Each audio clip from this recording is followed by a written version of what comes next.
오늘 본문은 가나안 땅 이제 입성을 앞두고요. 마지막 진군을 이제 준비하고 있는 상황입니다. 몇 주 전에 그 미디안 족속과의 그 전쟁을 민수기 31장에서 말씀을 드렸었는데, 그 미디안과의 그 정복 전쟁을 완벽하게 마무리하고 이제 온 마음을 다해서 하나님이 약속하신 그 가나안 땅으로 들어가는 것을 이제 곧 앞두고 있는 상황이에요. 그런데 전혀 예상하지 못한 문제가 하나 발생합니다.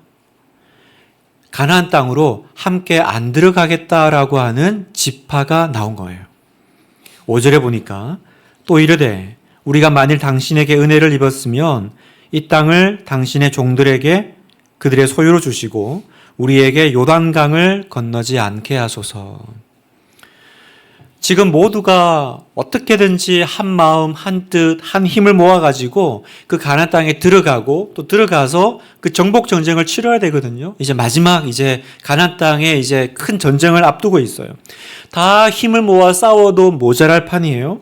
그런데 이게 지금 무슨 청천벽력 같은 이야기예요. 나는 안 가겠다. 우리는 안 가겠다라는 거예요.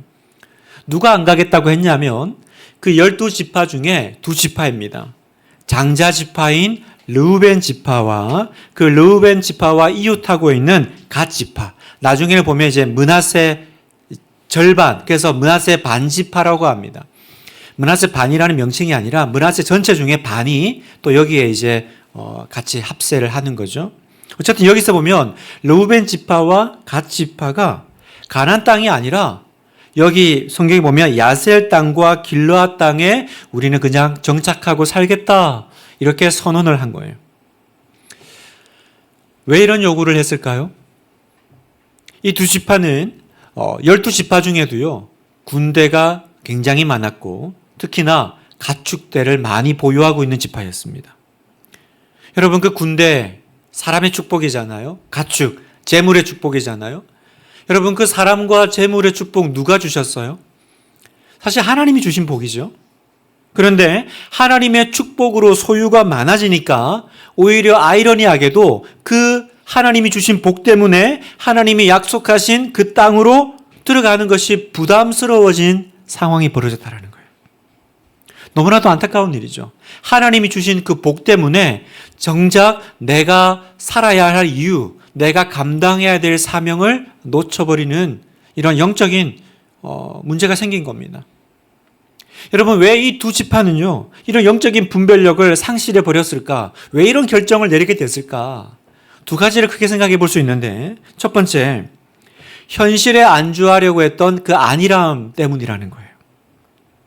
자, 6절, 7절을 보니까 모세가 갓 자손과 르우벤 자손에게 이르되 너희 형제들은 싸우러 가거늘 너희는 여기 앉아 있고자 하느냐? 너희가 어찌하여 이스라엘 자손에게 낙심하게 하여서 여호와께서 그들에게 주신 땅으로 건너갈 수 없게 하려 하느냐? 모세가 이 2지파에게 뭐라고 하고 있습니까? 너희 형제들은 지금 싸우러 가는데 너희는 여기 앉아 있고자 하느냐? 지금 모세는 이 2지파의 현실에 안주하려고 하는 이 안일함을 책망하죠. 다른 사람들은 이 믿음의 경주를 끝까지 달려가려고 하고 있는데 너희는 지금 그 믿음의 경주를 중도에 중간에 포기하려고 하고 있다. 이걸 지금 지적하고 있죠. 여러분, 이 2지파는 지금까지 잘 왔습니다. 이 문 앞에 이제 앞두고 있어요. 그런데 왜 현실에 안주하는 선택을 했습니까? 앞에도 얘기했지만 그 선택 기준이 하나님이 나에게 주시는 말씀, 하나님의 뜻이 아니라 지금 나의 현실적인 필요에 있었기 때문이에요. 쭉 둘러보니까 이런 거죠. 우리가 지금 가축대가 너무 많은데 이런 상황에서 다 데리고 어떻게 저기 들어가서 싸우겠어. 그리고 여기 보니까 여기 지금 땅이 되게 좋아. 우리가 여기 가축대를 데리고 살면 훨씬 더 유익하겠어. 그러니까 고생하면서 저 약속의 땅까지 갈 필요가 없을 것 같아. 우리의 광야 행군은 여기서 스탑하자. 이렇게 결단한 거예요. 지금 2지파가 요구하고 있는 땅은요, 오늘 우리가 본문에 보면요, 하나님이 우리 앞에서 멸하신 땅이라고 해요. 그런데 이 2사람 뭐라 그러냐, 2지파는 뭐라 그러냐면 하나님이 멸하신 땅이긴 한데 우리 눈에는 되게 좋습디다 라고 얘기하는 거예요. 겉으로는 조건이 좋다라는 거죠. 하나님의 약속의 땅 지경 바깥에 있는 땅입니다. 그런데 이 두 지파는 하나님이 약속하신 땅 밖에 정착하겠다라고 하는 거예요. 그러니까 이 말은 뭐예요? 나는 하나님 말씀에 순종하지 않겠습니다라는 뜻입니다. 그리고 또 하나님의 말씀에 순종할 때 오는 그 축복, 가나안 땅에 들어가서야 받을 수 있는 그 축복, 나는 거기서 제외돼도 돼요. 굳이 내가 거기까지 고생하며 가서 그 받을 축복 저는 배제하셔도 되겠습니다. 여러분, 이 이야기를 하고 있는 거예요. 이 두 지파는 그래도 괜찮겠다. 우리는 그래도 됩니다. 라고 이야기하고 있죠. 그런 얘기가 있습니다. 베스트의 적은 굿이다. 최고의 적은 좋은 것이다. 라는 얘기죠. 지금 조금 괜찮고 좋은 것에 마음이 뺏기니까 최고의 것이 있는데 그거에 대해서 마음이 식어져 버리는 거예요. 그걸 놓치는 거죠. 중간 지대의 유혹에 사로잡혀서 최종 목적지인 약속의 땅에 대한 소망을 지금 버리려 하고 있다라는 것입니다. 우리 하나교회 성도 여러분, 무슨 말씀을 성경은 하고 있어요? 현실의 안일함이 이렇게 영향력이 크다라는 거예요. 내가 이 안일함, 그냥 오늘 내가 좋은 것에 내 마음이 빼앗기면 오늘 내가 왜 사는지, 하나님이 이 복을 왜 주셨는지, 나는 왜 이 시간들을 통과하는지 그 삶의 목적과 이유를 잃어버리게 됩니다. 여러분, 삶의 목적과 이유를 잃어버린 사람의 눈빛은 더 이상 빛나지 않아요. 흐릿해집니다. 그 현실에 안주하려는 마음은요, 그 안에 있는 하나님이 원래 처음에 주셨던 그 소명의식을 무너뜨리죠. 그래서 하나님의 행군 나팔 소리가 들려도 일어나질 못해요. 움직일 수가 없는 거예요. 여러분, 오늘 여러분의 발목을 붙잡는 뭔가 좋은 것이 있나요? 내가 믿음의 길, 소명의 길, 하나님이 나에게 주신 그 꿈을 향해 가야 되는데 여러분을 하여금 그것을 힘들게 만드는, 굳이 내가 그걸 해야 될 필요가 있을까? 불편하게 만드는 좋은 것이 있습니까? 차라리 힘들고 어려웠으면 하나님 더 붙잡고 살았을 텐데. 그죠? 이 두 지파가요, 가축대가 이렇게 많지가 않았으면, 재산이 이렇게 많지가 않았으면 어쩌든지 그 10지파와 함께 힘을 모아서 가나안 땅에 어떻게든 들어갔을 텐데, 차라리 힘들었으면 하나님 붙잡고 살았을 텐데 좀 넉넉해지니까요, 좀 살만해지니까 소명이 흐릿해지는 거예요. 오늘 나의 야망과 욕심을 위해서 내가 어쩌면 영적인 범인으로 전락해버리고 있지는 않아요? 하나님 앞에서 특별한 사람은요, 하나님이 맡기신 그 소명과 그 꿈과 비전을 붙잡고 살아가는 사람이 특별한 사람인 줄 믿습니다. 그런데 반대로 내가 이 현실이라는 신을 섬기면 하나님을 놓치게 되더라고요. 반드시 그렇게 됩니다. 하나님이 주신 복 때문에 하나님이 약속하신 땅에 못 들어가는 일이 없도록 하십시오. 두 번째, 왜 이 영적인 분별력을 잃어버리게 됐을까? 보는 것의 중요성을 놓쳤기 때문이에요. 생각 관리를 잘 못했기 때문입니다. 여러분이 르우벤과 이 갓 지파의 결정은 하루아침에 일어났을까요? 그냥 아침에 눈 뜨니까 가지 말자 이랬을까요? 아니요. 평소에 많이 생각하고 묵상해 왔던 것들의 결과물입니다. 이들은 뭐 생각하고 살았을까요? 그렇죠. 매일 자기들이 가진 가축대를 묵상하고 살았을 거예요. 오늘도 내 가축대가 얼마나 늘어났나? 오늘도 내 재산이 얼마나 불어났나? 오늘도 내 주식 통장에 얼마나 가치가 올라갔나? 항상 그거 바라보고 기뻐하고 좋아하고. 여러분, 마태복음 6장 21절에 뭐라고 하시냐면 내 보물이 있는 그곳에 내 마음도 있느니라. 여러분, 네 마음이 있는 곳에 보물이 있다 하지 않아요. 네 보물이 있는 곳에 네 마음이 있다라고 하세요. 다시 말해서 내가 어떤 것을 바라보고 사느냐에 내 마음이 간다라는 거예요. 그리고 어떤 것을 바라보며 사느냐가 결국은 결정적일 때 내 인생의 방향을 결정합니다. 오늘 그 힌트가 1절에 나옵니다. 1절에 보면 르우벤 자손과 갓 자손은 심이 많은 가축대를 가졌더라. 그들이 야셀 땅과 길르앗 땅을 본즉 그곳은 목축할 만한 장소인지라. 그들이 본즉 보았죠? 여러분이 본즉은 어쩌다가 한번 우연히 봤다라는 게 아니에요. 많은 자기의 재산과 가축대를 묵상하던 중에 이 많은 소유 때문에 기뻐하고 또 고민하고 그러던 중에 르우벤과 갓 자손이 이 요단 땅 동편에 이 땅을 봤어요. 물이 풍부하고 수목이 울창하고 내가 가지고 있는 것들을 잘 키울 수 있는 적합한 지역인 거예요. 지나간 광야 기간 동안 한 번도 보지 못했던 정말 풍성한 땅. 여기에 완전히 마음이 뺏겨버린 거예요. 매료된 거죠. 지난 얼마나 척박한 땅을 지나왔습니까? 그런데 드디어 마침내 너무 좋은 땅이, 내 가축을 키울 수 있는 땅이 나타난 거예요. 본즉 우연히 본 것이 아니라 그 고민과 그 욕심 가운데 빠져 있다가 보니까 그 땅이 완전히 마음속에 들어와 버렸고 그 마음은 더 이상 하나님 나라에 대한 꿈을 밀어내버렸습니다. 여러분 생각해 보세요. 사람 눈 다 똑같아요. 그죠? 보는 눈 똑같습니다. 다른 지파라고 그 땅 안 받겠어요? 다른 지파라고 그 땅 좋은지 몰랐겠어요? 사람 보는 거 다 똑같습니다. 그런데 왜 다른 지파들은 그냥 지나갔죠? 그들에게는 봤지만 보이지 않았던 거죠. 왜요? 하나님이 나에게 맡기신 사명, 약속의 땅으로 들어가야 된다는 그 일념으로 가득 차 있었기 때문에 그 땅을 보았지만 그 땅을 눈에 담지 않았고 이 땅에 내가 안착해야 된다, 정착할 거다라는 건 생각도 안 했던 거죠. 그러나 르우벤과 갓 지파는 달랐어요. 그들의 눈에는 보였어요. 담겼어요. 그리고 여기 살아야겠다. 왜요? 남들보다 훨씬 많은 가축대를 가지고 있으니까.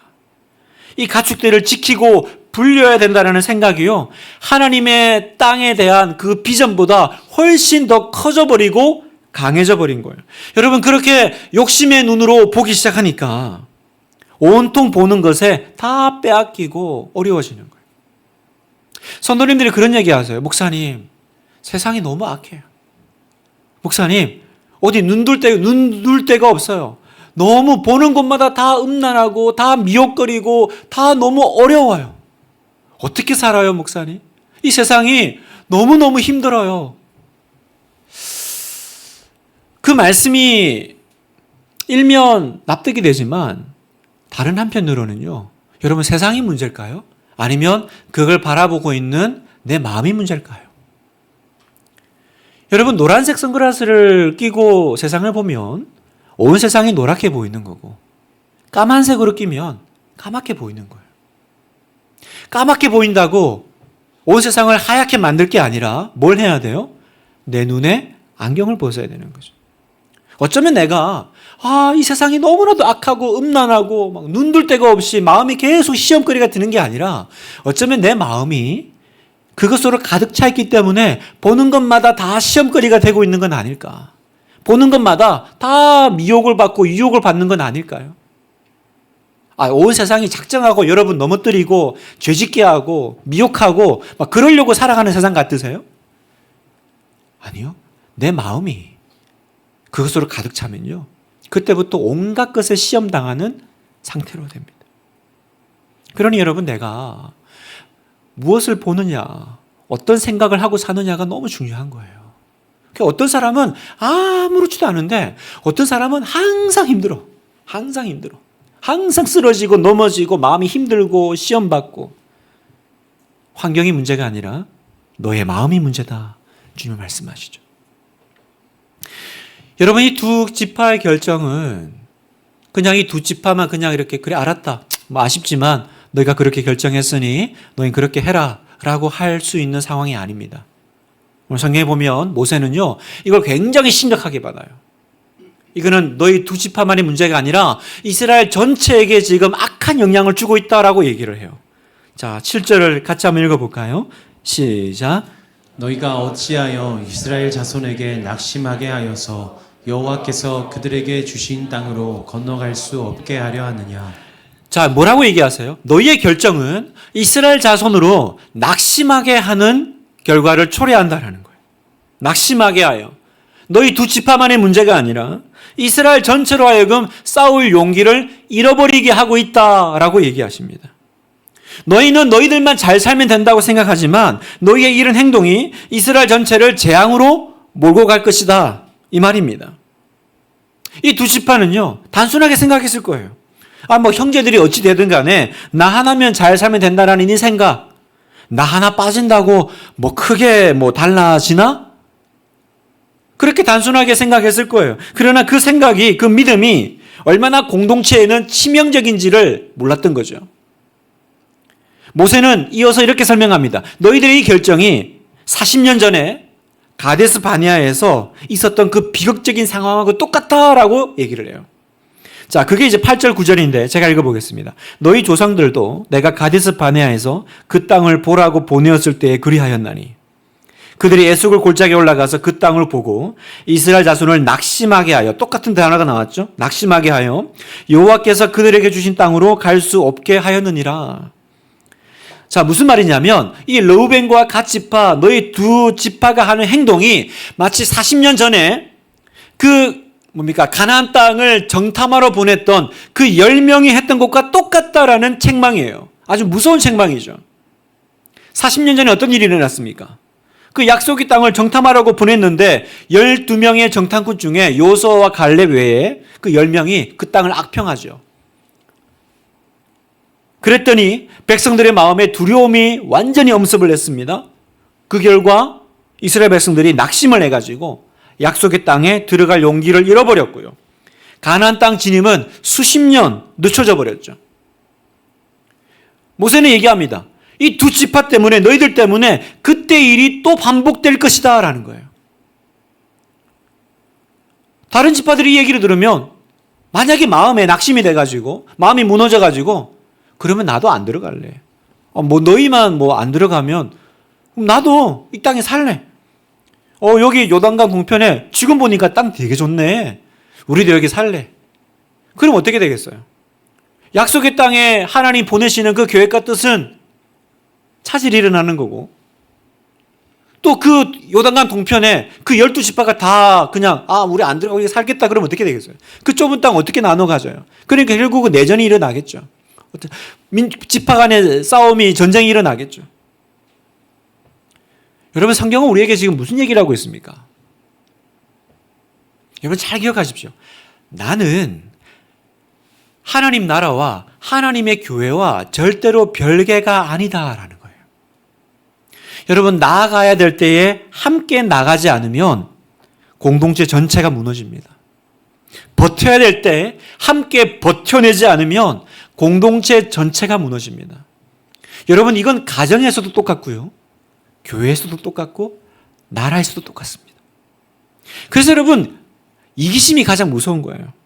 다른 사람 모르겠고 난 살아야겠다.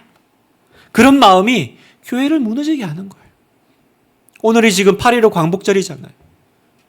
난 모르겠고 우리 가족은 내가 지키고 살아야겠어.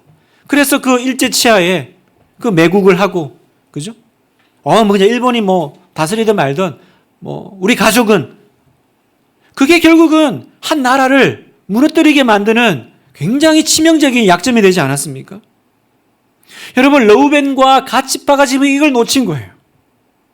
하나님은 이 두 지파의 이 태도를요, 이 이기적인 태도를 굉장히 엄중하게 다루고 책망하고 계십니다.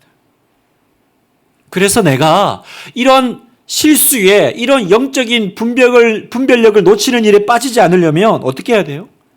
내가 평소에 무엇을 보고 무엇을 생각하고 묵상하고 사느냐가 너무 중요하더라는 거예요. 내가 무엇을 보고 듣느냐가 내가 어디로 가야 될지 그 마음의 방향성을 결정합니다.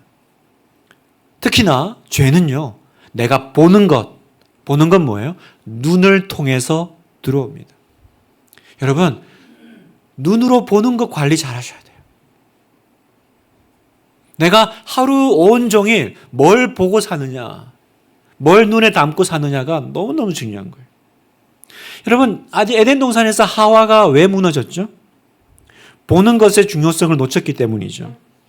창세기 3장 6절에 여자가 그 나무를 본즉 먹은직도 하고 보안직도 하고 지혜롭게 할 만큼 탐스럽기도 한 나무인지라. 여자가 그 열매를 따먹고 자기와 함께 있는 남편에게도 주매 그도 먹은지라.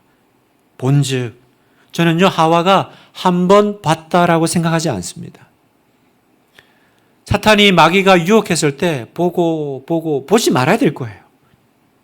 담지 말아야 될 거예요. 그러나 사탄이 던지는 유혹을 계속 묵상하고 마음에 담아두고 바라봤던 그 결과가 그 에덴 동산에서의 그 죄입니다.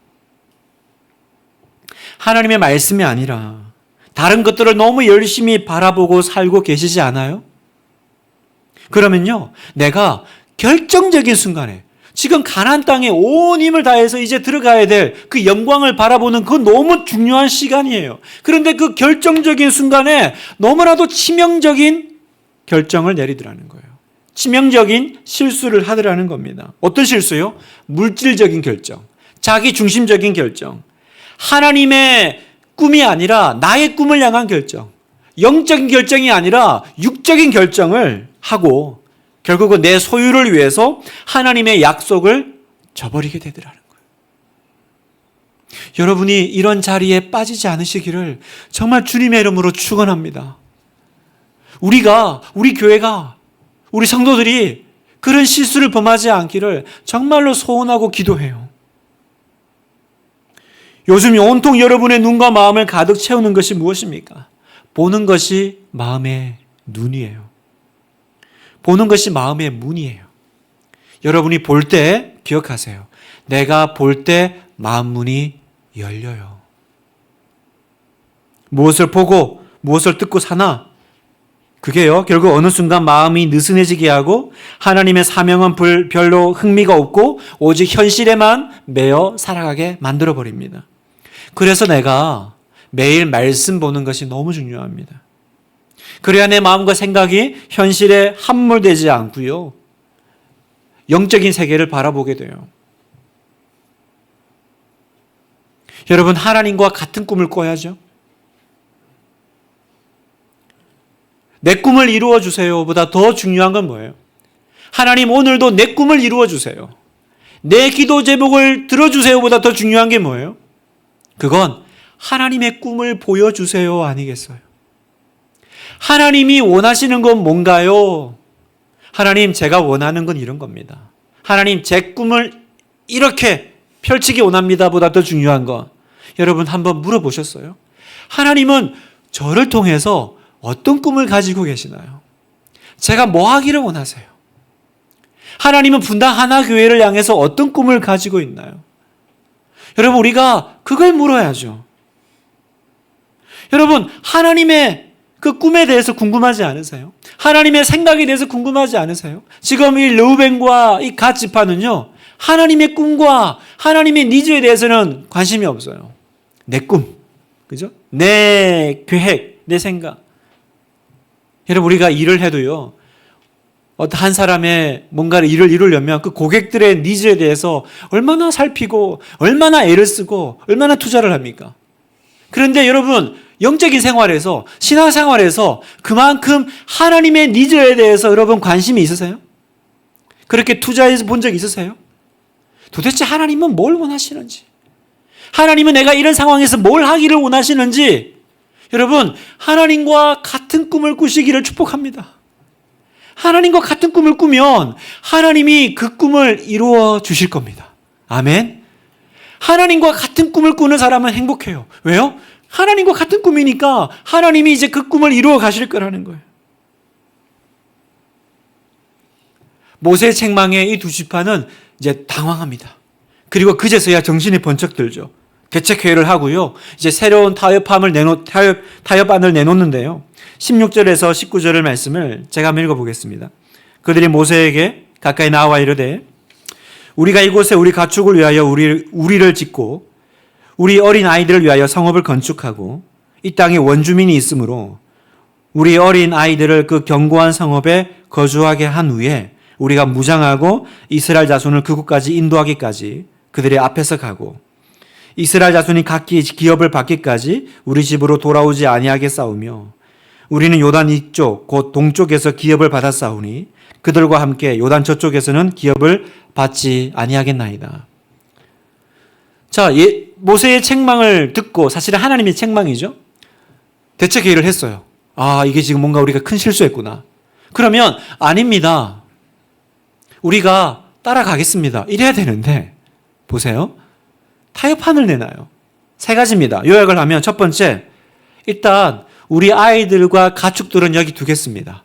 그러려면 지켜야 되니까 성을 짓고 여기 좀 이렇게 살도록 해놓고 첫 번째. 그다음 두 번째, 장정들은 무장하고 따라가서 전쟁을 할 건데 우리가 최전선에 앞장서서 싸우겠습니다. 이게 두 번째고요. 세 번째, 모든 전쟁이 끝나고 난 다음에 우리는 이미 이 땅에서 땅을 받았으니까 가나안 땅에서는 땅 달라고 얘기 안 하겠습니다. 이 제안을 한 거예요. 되게 현실적이죠. 그리고 되게 합리적이고 합당해 보이기까지 합니다. 정신을 좀 차리긴 한 거죠. 말씀을 들으니까 아, 내가 지금 뭔가 잘못했구나 정신이 들기는 했어요. 진작에 좀 정신이 들었으면 좋았겠죠.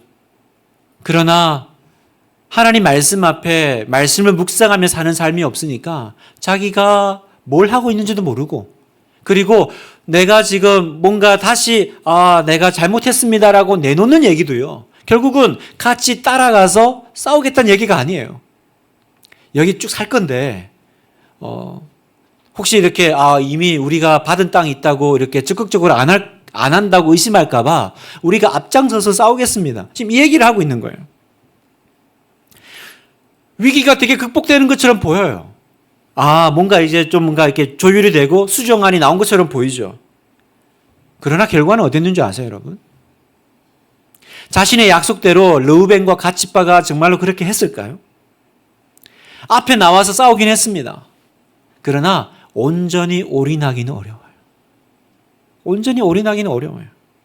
실제로요, 르우벤과 갓집바가 인구가 많았다 그랬잖아요. 나중에 이제 합세하는 므낫세 반집바까지 하면 장정수가 한 10만 명은 추정됩니다. 되어 보여요. 그러나 훗날 가나안 정복에 참여하는 군인 수를 나중에 보면 4만 명밖에 없어요. 10만 명 중에 4만 명만 사실은 참여해요. 나머지는 뭐예요? 그 요단강 동편에서 자기 식구, 자기 성, 자기 가축 지키는데 에너지 다 쓰고 있는 거예요. 4만 명만 보낸 거죠. 여러분 생각해 보세요. 이들이 우리 잘못 생각했습니다. 같이 가겠습니다. 그래서 4만 명이 아니라 10만 명이 그 12지파와 같이 가나안에 들어가서 요단강을 통과하고 들어갔다면 정복 전쟁은 훨씬 수월했겠죠? 그런데 이 사람들이 이런 결정을 하는 것 때문에 하나님 나라의 이 사명은, 계획은요, 훨씬 더 많은 시간과 에너지가 들어가게 됐고 하나님의 계획은 지체할 수밖에 없게 되었습니다. 성도 여러분, 우리가 이 르우벤과 갓을 보면서 깨닫는 게 있어요. 우리의 꿈은 결국 하나님이 주시는 약속 안에서 이루어져야 한다는 사실입니다. 여러분의 꿈을 마치 두 지파 같이 하나님의 약속 테두리 바깥에서 이루어가지 마세요. 이 일을 하긴 할 건데 나는 여기다가 집 짓고 여기다가 성공하고 여기서 기쁨을 누리고. 아니에요. 원래 하나님의 계획이 뭐였어요? 12지파가 다 함께 무장하고 함께 들어가서 함께 싸우고 함께 나누고 함께 주님이 주시는 그 축복을 누리는 것. 거기서 하나님의 나라를 세워가는 것. 그게 하나님의 꿈이었어요. 여러분, 하나님의 백성은 하나님이 주시는 약속 안에서 꿈을 이루어야 합니다. 하나님이 주시는 그 선 안에서 살아가야 합니다. 아무리 조건이 좋아 보여도 이게 너무 좋아 보이는데 할지라도 하나님이 주시기로 약속한 게 아니면 보지 말아야죠. 보지 말아야죠. 아무리 좋아 보여도 아무리 돈 버는 길이라도요, 아무리 성공하는 길이라도 그게 하나님이 기뻐하시는 것이 아니면 거기에 안착하지 말아야죠. 그 선을 넘으면 기쁨은 쾌락이 되고 꿈은 욕심이 되고요. 그 인생은 어두움에 빠지게 됩니다. 그리고 그 결정 때문에 공동체도 가족도 교회도 아픔을 겪게 되는 거예요. 훗날 이스라엘 그 나머지 지파들은요, 이 두 지파가 빠졌기 때문에 훨씬 더 고생해서 어쨌든 12지파가 아니라 10지파가 그 가나안 땅을 일궈야 했고요. 또 약속의 땅 밖에 정착한 두 지파는 잘 살았습니까? 자기들이 그랬잖아요. 하나님의 은혜, 하나님의 축복에서 제외돼도 됩니다. 그럼 어떻게 돼요? 자기 힘으로 살아야죠. 너무나도 척박하게 살게 됩니다. 안 해도 될 고생을 하게 됩니다. 무엇보다 이 요단강 동편 가나안 땅 밖은요, 어디로부터 멀어요? 성막으로부터 너무 먼 곳이에요. 예루살렘으로부터 너무 먼 곳입니다. 그리고 어디랑 가까워요? 이방 종교와 너무 가까운 땅이에요. 이 두 지파 눈에 좋은 땅으로 보였어요? 그러면 여러분, 사람은 똑같죠. 침략해오는 다른 민족의 눈에도 좋은 땅이에요. 그러니까 계속 침략을 당하는 거죠. 결국 나중에 이스라엘이 망할 때 아수르의 공격에 가장 먼저 멸망당하는 땅이 되게 됩니다.